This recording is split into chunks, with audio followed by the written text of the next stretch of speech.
Hello. Today's topic is public opinion about inequality in the United States. And this is politically important because how people feel about inequality and wealth and um, has a lot to do with their political preferences. As we'll see, what's really interesting about public opinion on inequality is how it relates to partisanship, to ideology, to age, and also how trends have changed over time. So let's open up our PowerPoint here, and we'll begin by looking at uh, Democrats and Republicans and independents and their views on whether billionaires threaten democracy. Um, is the fact that some people have so much money and that the number of billionaires has grown and their wealth has increased so much over time. Does that threaten democracy? Well, you'll see that about 30% say, 37% overall say yes. But there's a big difference between Democrats and Republicans. A little over half of Democrats think that billionaires threaten democracy, whereas only 20% of Republicans. So already we're beginning to see a partisan difference. There's also difference on ideological grounds between liberals and conservatives over what exactly are the factors that are responsible for wealth. So how do people get wealthy? Well, among liberals, the top reasons cited were family connections, inheritance, and getting lucky. In other words, factors that have really are not things that one has control over. It's not due to merit. It's not due to hard work. It's not due to talent. It's to things that people are born into. The family connections, family inheritance, or just they get lucky. On the other hand, conservatives think that the individual attributes, character, largely accounts for differences in wealth. So they attribute wealth to hard work, ambition, self discipline, and risk taking, all personal factors over which one has control. And so um, you could flip this around and say that, well, if these factors are responsible for wealth, they're probably also responsible for poverty. So people should pick themselves up by their bootstraps and become harder workers, more disciplined as a way of getting wealthy. So that's a really important philosophical difference. Well, what about young people versus old people on this question of external versus personal attributes as explanations for wealth? Well, what you see here is that young people think that family connections, getting lucky, and race and gender are more important compared with um, older people who don't think those factors are nearly as important as young people do.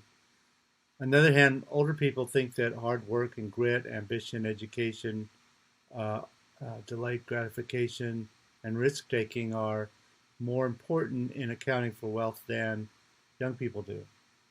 So again, you see liberal and young people tend to believe that wealth is a matter of external forces that one is born into or happens to get lucky, whereas both conservatives and older people tend to attribute uh, act, um, wealth to factors over which people do have control. Now, how about ideology and um, the distribution of benefits and rewards in a society? Well, if you took a look at the two light blue lines here, which are um, very close to one another, they have to do with statements that on the light blue is rewards and benefits in society should be distributed according to what people need, not what they produce. It's important to help meet the needs of people, then let people keep what they make.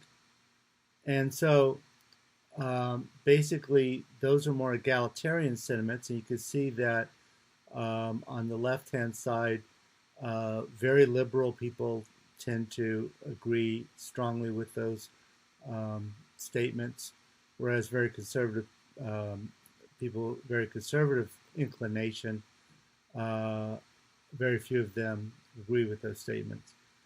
On the other hand, people should be allowed to keep what they produce, even if there are others with greater needs, or our society would have fewer problems if people focus more on earning and producing and less on how equal everyone is.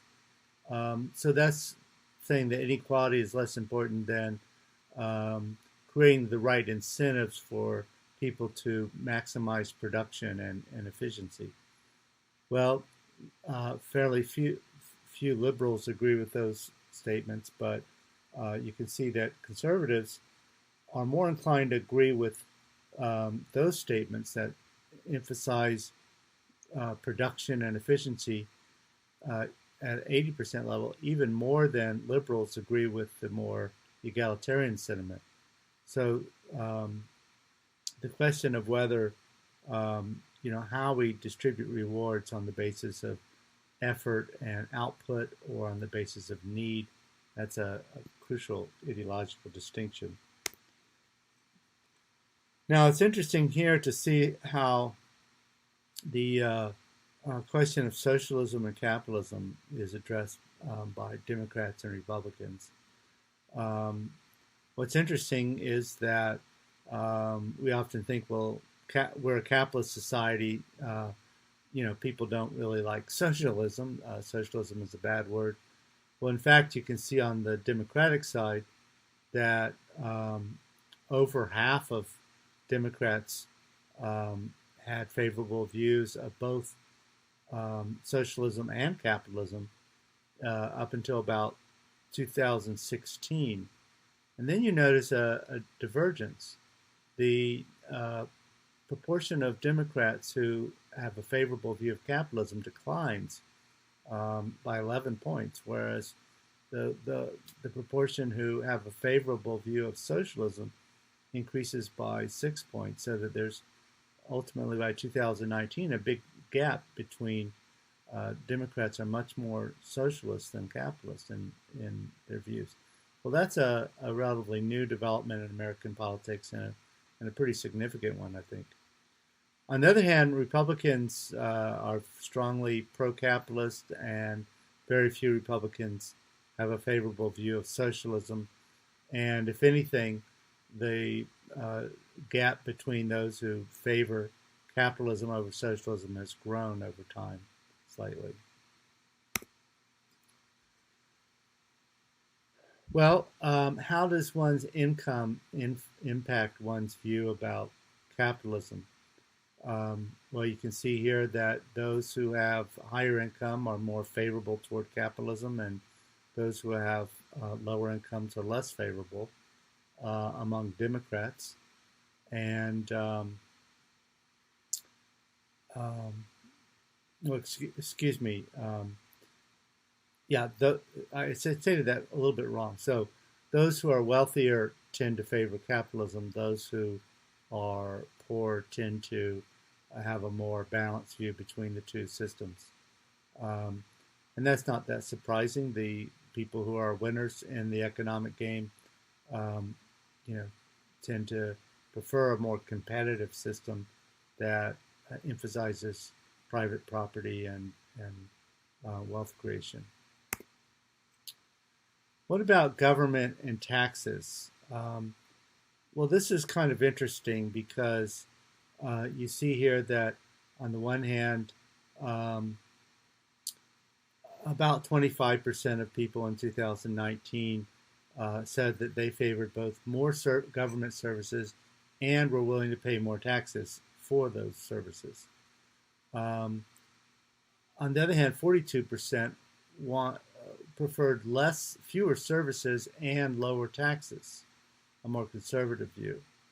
And 32% said that taxes and services were both about at the right level.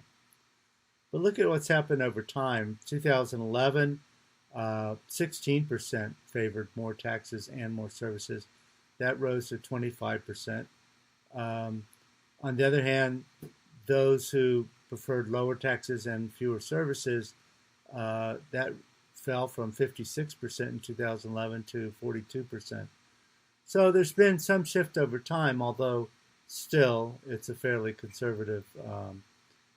People want to pay fewer taxes and are willing to accept fewer services. Well, are upper income people paying their fair share in taxes? And this shows over time, if you look at the population as a whole, um, the numbers who say that uh, the rich are paying too little in taxes way outnumber those who say that the rich are paying too much or even a fair share. So, um, so the public overall perceives that the tax system is not very fair, that it favors the upper income. Although you see that there was a decline in those who saw the wealthy as paying too few taxes from the early 90s up until about a decade ago, where it reached a low point and then began drifting slightly upward again. Now, if you look at the how people at different age groups consider the fairness of wealth distribution in the United States, um, those who the yellow bars show those who agree that inequality in the distribution of wealth is unjust in the U.S., and the blue are those who disagree with that statement. Well, you can see that young people are much more likely than their elders to think that wealth distribution is unfair. And we've seen this politically in that Bernie Sanders, who shares that point of view, uh, got much more support from young people than from older people, even though he himself is an older person. Um, so those who are 65 and older, especially, think the system is pretty fair. Now, what about feelings about whether rich people and corporations pay their fair share of taxes? And here, over 60 to 62% think that corporations and rich people, it bothers them a lot that they don't pay their fair share of taxes. Um, um,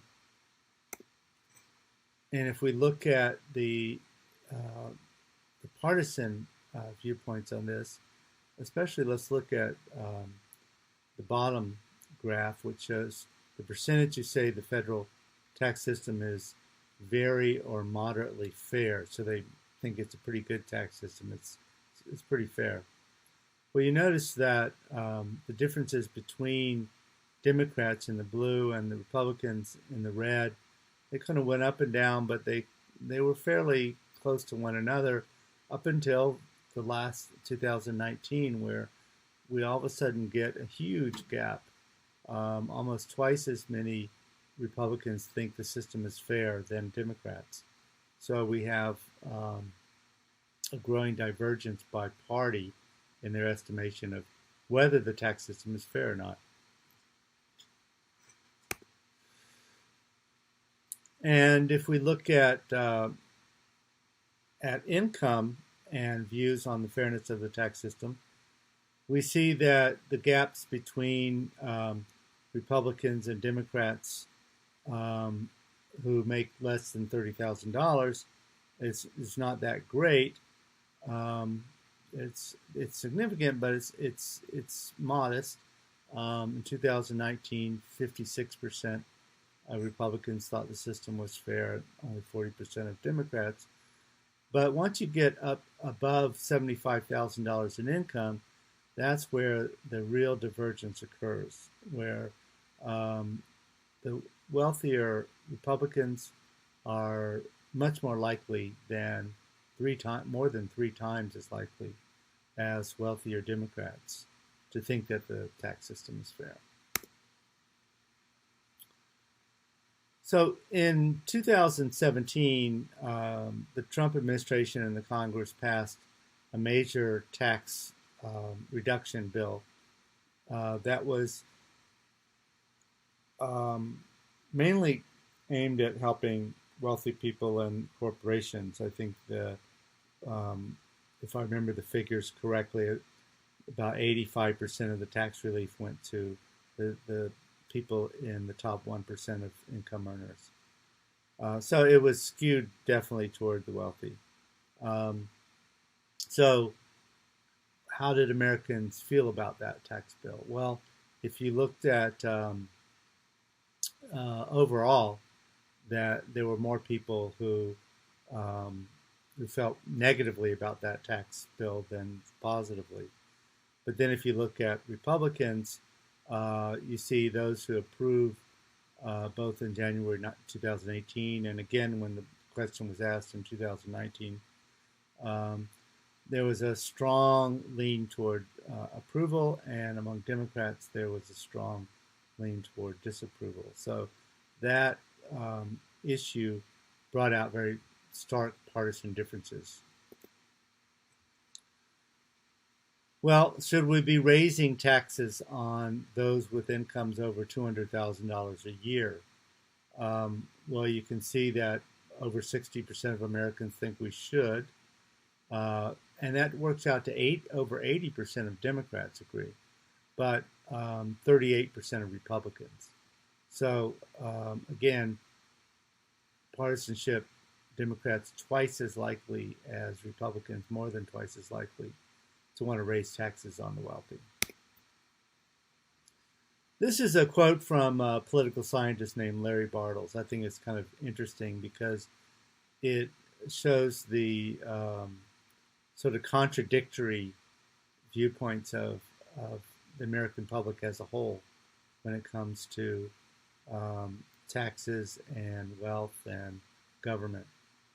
And he says, millions of citizens say that the federal government should spend more on a wide variety of programs, that the rich are asked to pay too little in taxes, and that growing economic inequality is a bad thing. But simultaneously, majorities support policies whose main effects will be to reduce the tax burden of the rich, constrain funding for government programs, and exacerbate growing economic inequality. Now, I'm sure he's correct. On the other hand, if we broke down by ideology and partisanship and even age, we'd find that actually it's not as odd as it sounds, because when we break down and compare those groups, we find that attitudes do differ quite a lot. Attitudes towards government spending and inequality and taxes vary a lot. Even if the overall, if you push them all together, it may look contradictory, but it's really different subgroups that have different preferences and views. I'll leave you with a question to think about. If you were going to take this information about public views and then craft let's say, a message ad for television that's designed either to boost support for or create opposition to repealing the estate tax, the tax on inheritances. Knowing what we know then about public opinion on inequality and taxes and government, if you're on one side or the other of the issue, how would you craft your message? What kind of message would rally either support or opposition to the repealed estate tax? And not only are you trying to, of course, rally people behind your position, you're also kind of trying to dampen opposition by reducing the numbers of people who feel motivated enough on the issue to go out and oppose your position. So Um, so as we've seen, the views about inequality, government taxes vary quite a lot um, over time across ideology, across party, and across age group. Overall, um, the differences among this in those categories have mostly grown more stark over time, so that we're more and more polarized over questions of inequality. Hope that was helpful, and have a nice day.